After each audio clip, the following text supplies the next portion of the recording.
كأنه طول هناك مشان يساعدهم، جزاه الله خير. بسم الله الرحمن الرحيم. الحمد لله رب العالمين، وأفضل الصلاة وأتم التسليم على سيدنا محمد وعلى آله وأصحابه أجمعين. نرحب باسمكم جميعا بفضيلة الأستاذ الدكتور أحمد معاذ حقي وقراءة في كتاب مختصر أشراط الساعة. تفضلوا سيدي. بسم الله الرحمن الرحيم. الحمد لله أول كل مقال، ومبدأ كل سؤال، وله المن والإفضال، وصلى الله على محمد النبي المختار وعلى آله الطيبين الأخيار وسلم تسليما، وبالله نستعين وهو حسبنا ونعم الوكيل.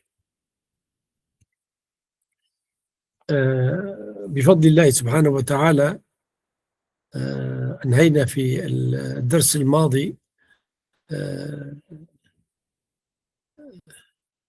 يعني خروج يأجوج ومأجوج، وفي هذا اليوم إن شاء الله تعالى سنتحدث عن يعني طلوع الشمس من مغربها. ذكر شيخنا الشيخ الأستاذ الدكتور خليل ملا خاطر رحمه الله رحمة واسعة من أشراط الساعة الكبرى شروق الشمس من مغربها، أو طلوع الشمس عفوا من مغربها. لا شك أن الشمس آية من آيات الله تعالى، وتسير وفق سنن أجراها الله تعالى ولا تحيد عنها، ولها مدار تجري فيه، كما قال تعالى: والشمس تجري لمستقر لها ذلك تقدير العزيز العليم. فإذا قرب قيام الساعة اختل توازن الكون، وأشرقت الشمس من مغربها. حينئذ يوقن الناس بأمر القيامة.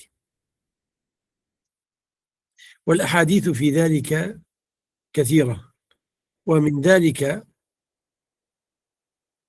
عن عبد الله بن عمر رضي الله تعالى عنهما قال: سمعت رسول الله صلى الله عليه وسلم يقول: إن أول الآيات خروجا طلوع الشمس من مغربها، وخروج الدابة ضحى، فأيتهما كانت قبل صاحبتها فالأخرى على إثرها. ثم قال عبد الله: وكان يقرأ الكتب وأظن أولها خروجا طلوع الشمس من مغربها. ما ذهبنا إليه أن لما أنا رجحت أنه طلوع الشمس هي قبل الدابة، أظن بعكس ما ذهب إليه شيخنا رحمه الله الشيخ القرطبي. هذا هو ما الأدلة على ذلك كثيرة، ولذلك ذكر الحافظ ابن حجر رحمه الله قول الحاكم، قال الحاكم أبو عبد الله: الذي يظهر أن طلوع الشمس يسبق خروج الدابة، ثم تخرج الدابة في ذلك اليوم. يعني تطلع الشمس من المغرب، في عصر ذلك اليوم ستخرج الدابة، ثم تخرج الدابة في ذلك اليوم أو الذي يقرب منه. والحكمة في ذلك، يقول ابن حجر رحمه الله تعالى: الحكمة من ذلك أنه يسبق طلوع الشمس من المغرب على الدابة.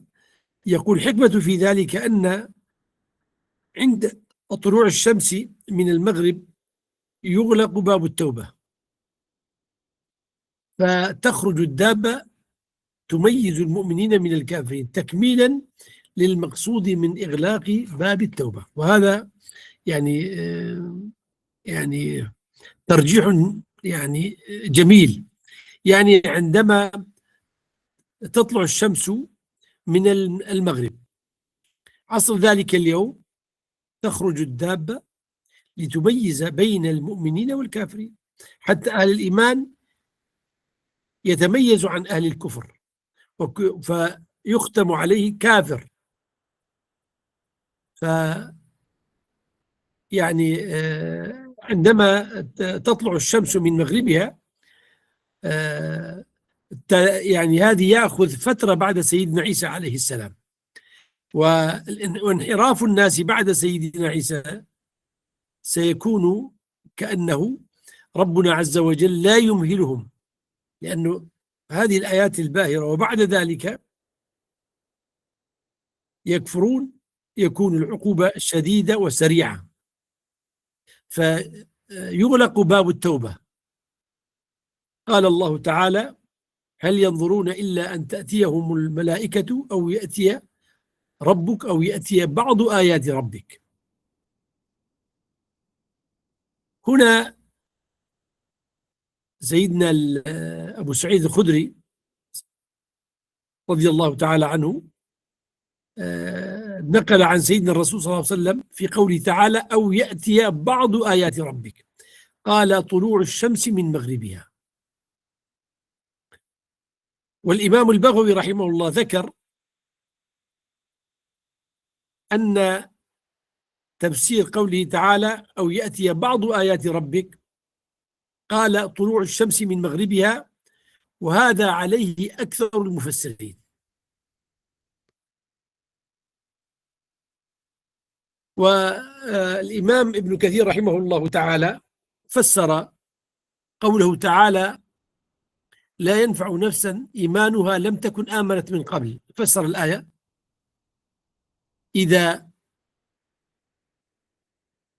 أنشأ الكافر يومئذ إيمانا لا يقبل منه، يعني إذا آمن لما وجد أن الشمس تخرج أو تطلع من مغربها، قال فآمن، لا تقبل إيمانه أو لا يقبل عفوا إيمانه. أما من كان مؤمنا قبل ذلك فإن كان مصلحا في عمله فهو بخير عظيم، وإن كان مخلطا فأحدث توبة حينئذ لم تقبل منه توبته،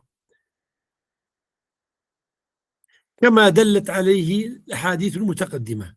وعليه يحمل قوله تعالى: أو كسبت في إيمانها خيرا. والله هذه مشكلة، لعله في قول آخر يكون أيضا فيها شوي يعني عدم قبولهم يعني توبته، هذه مشكلة أيضا.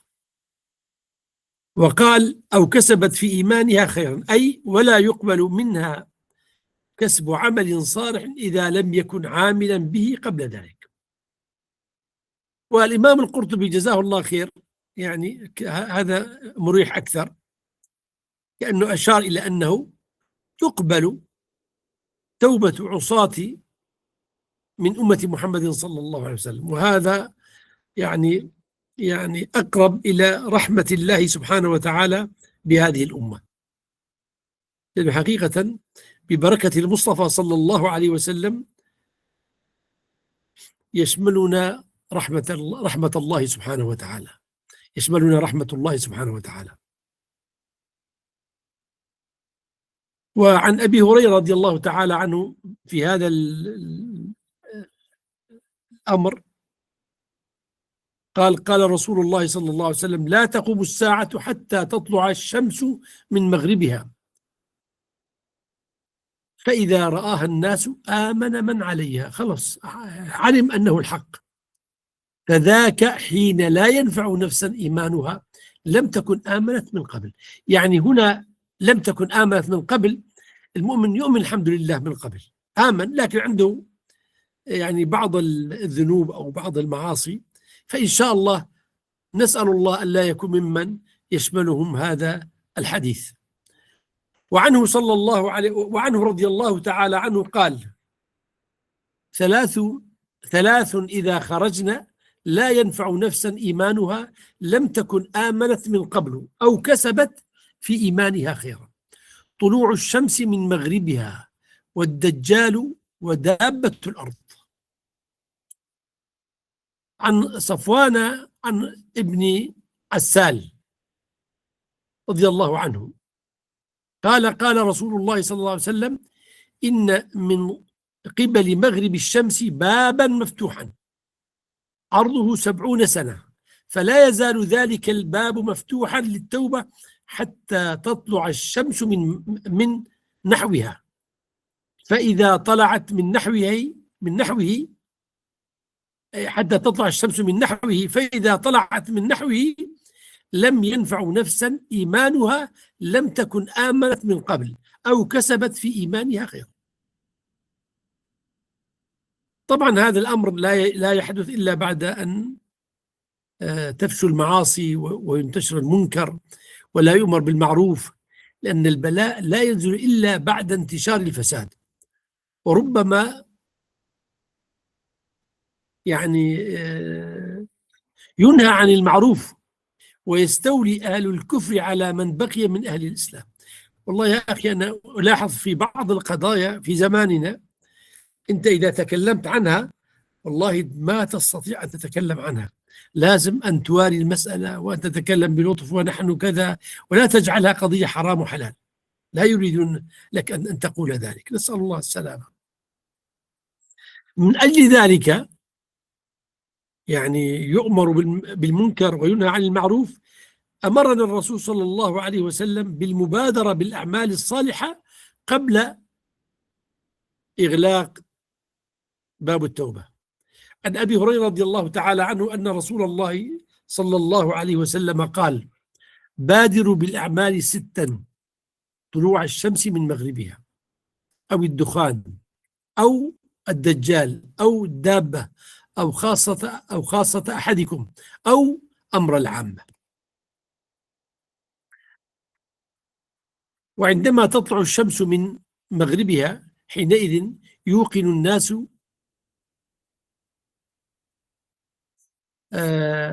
بأمر القيامة، حينئذ لا ينفع إنسان إيمانه ما لم يكن آمن من قبل، لأن علم الإنسان يرتقي من مرحلة علم اليقين إلى مرحلة عين اليقين كالمشاهد، فحينئذ تصبح المعرفة بوعد الله يقينا لا يخالطها شك، ومن هنا لا تقبل التوبة.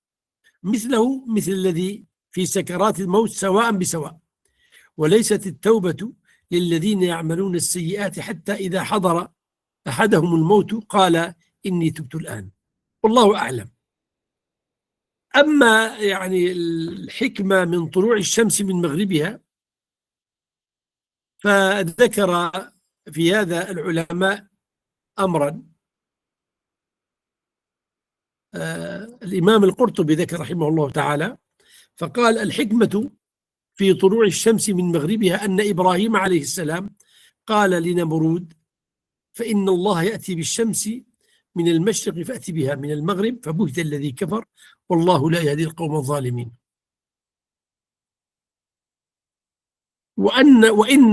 وإن الملحدين والمنجمين عن آخرهم ينكرون ذلك ويقولون هو غير كائن فيطلعه الله تعالى يوما من المغرب ليري المنكرين لذلك قدرته من أن الشمس في قدرته إن شاء أطلعها من المشرق وإن شاء أطلعها من المغرب. وعلى هذا يحتمل أن يكون رد التوبة والإيمان على من آمن وتاب من المنكرين، كذلك المكذبين لخبر النبي صلى الله عليه وسلم.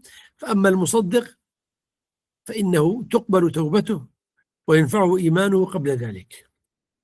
حقيقة لم أجد يعني حسب علمي لم أجد يعني أن أهل الكتاب عندهم شيء من هذا القبيل. يعني أرسطو وأفلاطون هؤلاء الشمس يعني يرون يعني أن السماء بشكل دائري وأن هذا سيستمر، لكن رأيت كأنه في يعني المسرحيات، في مسرحية يعني عند اليونان موجودة أنه تكلموا عن اختلال الكون، والله تعالى أعلم. هذه عند اليونان موجود هذا الشيء، وما مدى صحة هذه المسرحية لا أدري. نعم. ما أدري ما اسم هذه المسرحية، كان عندي اسمها بس نسيتها. نعم. نعم.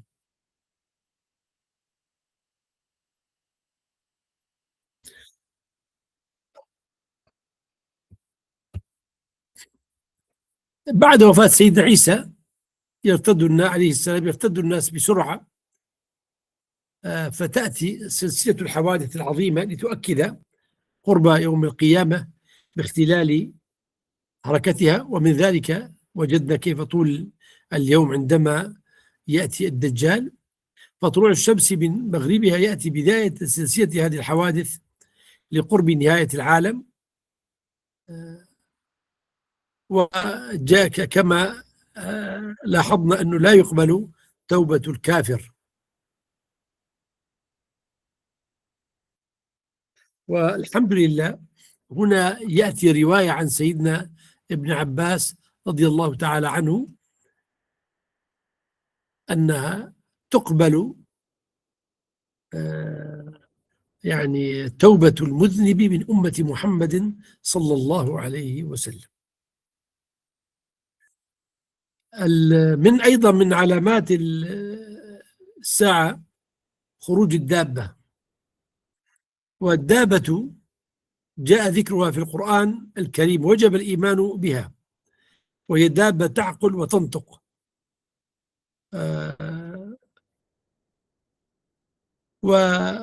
وليقع أو ليكون عند الناس علم يقيني بأن هذه الدابة آية من آيات الله، لأن الأصل في الدواب لا تتكلم ولا تعقل، فإذا خرجت دابة تتكلم وتعقل ذلك دليل على أنها معجزة مباينة لأصناف الدواب. وهذه الدابة تنبثق من الأرض كما قال تعالى: وإذا وقع القول عليهم أخرجنا لهم دابة من الأرض تكلمهم أن الناس كانوا بآياتنا لا يوقنون. وكما ذكرنا لكم أن الدابة تخرج في ضحى اليوم الذي تطلع الشمس من المغرب، والحكمة فيه أن عند طلوع الشمس من المغرب يغلق باب التوبة كما ذكرنا، وتخرج الدابة لتميز بين المؤمن والكافر. وعن عبد الله بن عمرو رضي الله عنهما قال رسول الله صلى الله عليه وسلم: إن أول الآيات خروجا طلوع الشمس من مغربها وخروج الدابة على الناس ضحى. إذن يعني في ضحى ذلك اليوم يخرج الدابة. قال الإمام ابن كثير رحمه الله تعالى: هذه الدابة تخرج في آخر الزمان عند فساد الناس وتركهم أوامر الله وتبديلهم الدين الحق، يخرج الله لهم دابة من الأرض، قيل طبعا من مكة وقيل من غيرها، فتكلم الناس على ذلك.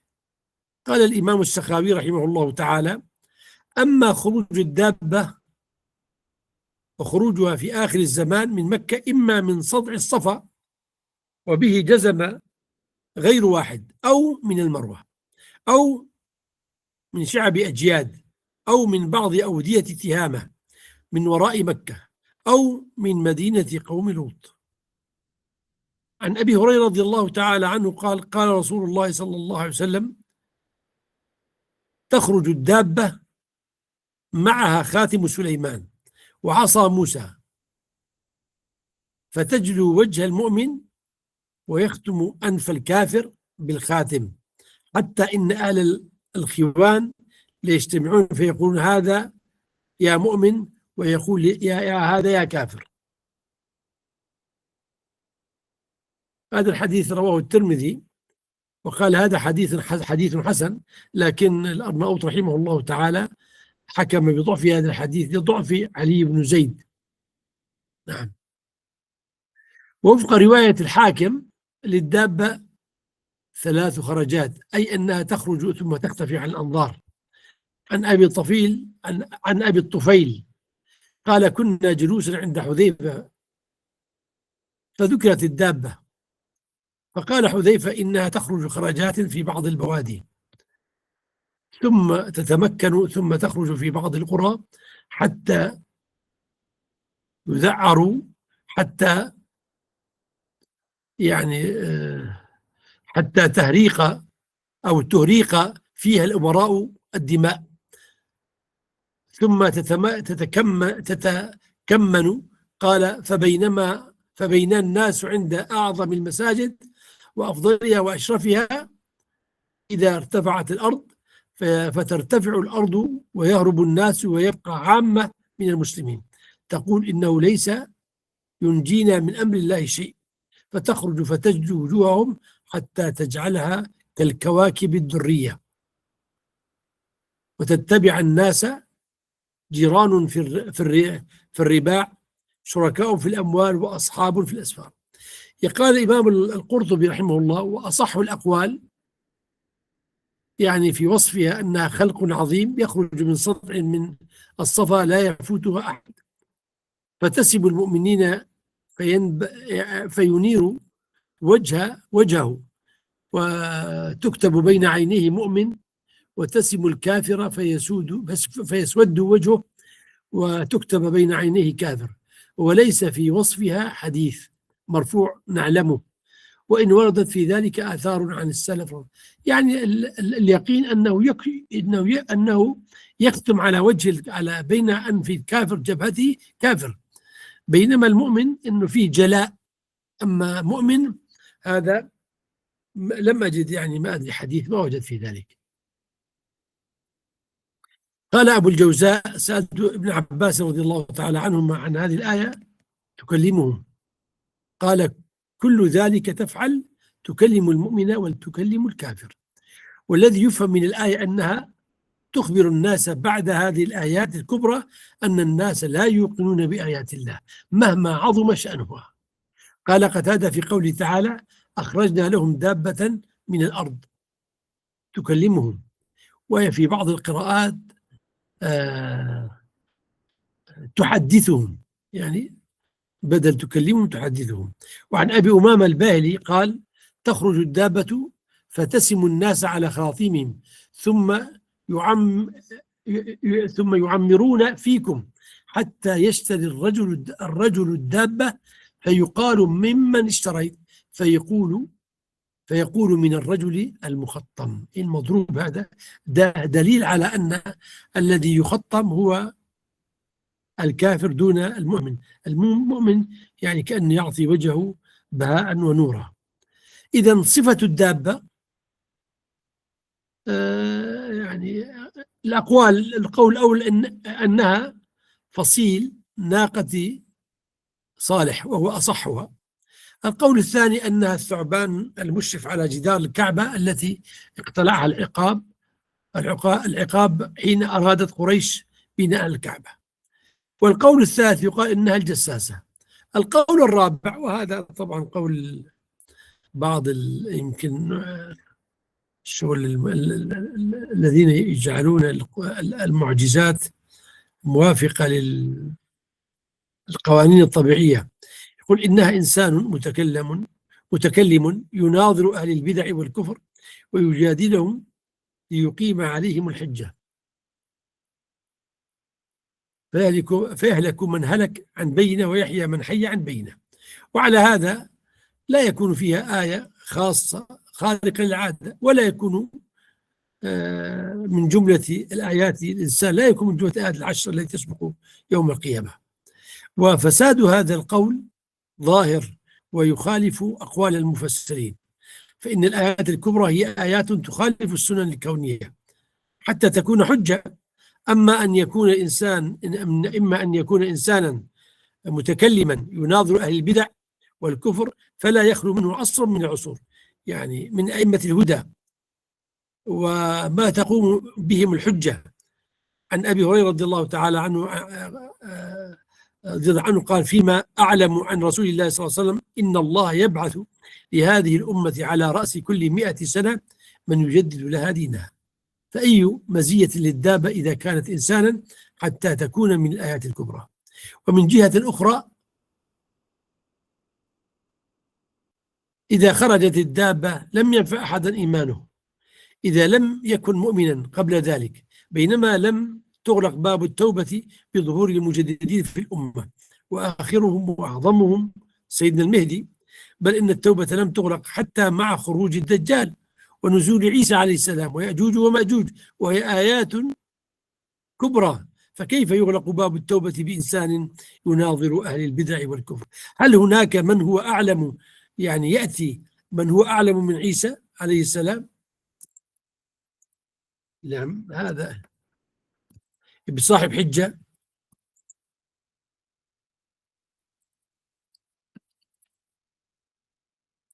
نكتفي إذن بهذا القدر، وهذا وصلى الله وسلم وبارك على سيدنا محمد وعلى آله وصحبه أجمعين.